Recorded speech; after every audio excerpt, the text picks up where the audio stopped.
The Buffalo Public School Board of Education is discussing a resolution that was brought up onto the table last week. And it was put forth by one board member who says the district's ongoing transportation issues are now at a point of urgency. 2 News Side's Liz Lewin listened in and has the latest tonight.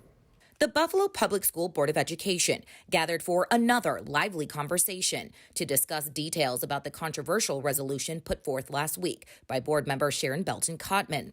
The proposal aims to help alleviate district transportation issues, with many students still outside waiting for late buses or none at all.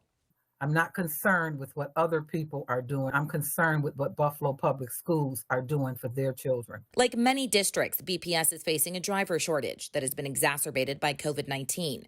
During Wednesday's 3-hour work session, it was made clear more information was needed before a resolution could be voted.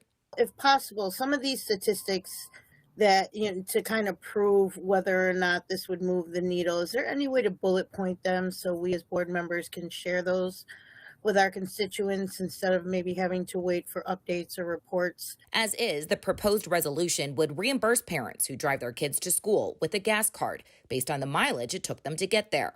Belton-Cotman says after discussing this resolution with several local lawmakers, including Senator Tim Kennedy, a discussion with the State Department of Education should be among next steps. But several board members, including Board President Lou Petrucci, says that conversation could be putting the cart before the horse. But we really need to kind of define what we're making this ask. So is it going to be a trial? We need to do a survey. We need to formalize these documents. 2 examples of similar reimbursement programs were discussed, one in Philadelphia and one in Pittsburgh. And while they were rolled out, Dr. Kreiner Cash emphasized not without significant challenges, congestion, for instance. And you could be looking at a half hour, 25 minutes easily of wait time trying to get in and out.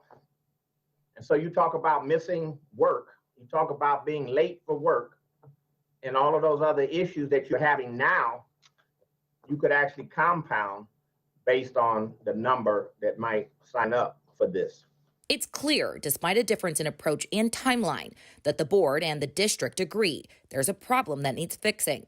The district's director of transportation says things are improving as COVID cases continue to decline and drivers get back to work. Amendments will be gathered and formally given to the district to be discussed at the next formal board meeting.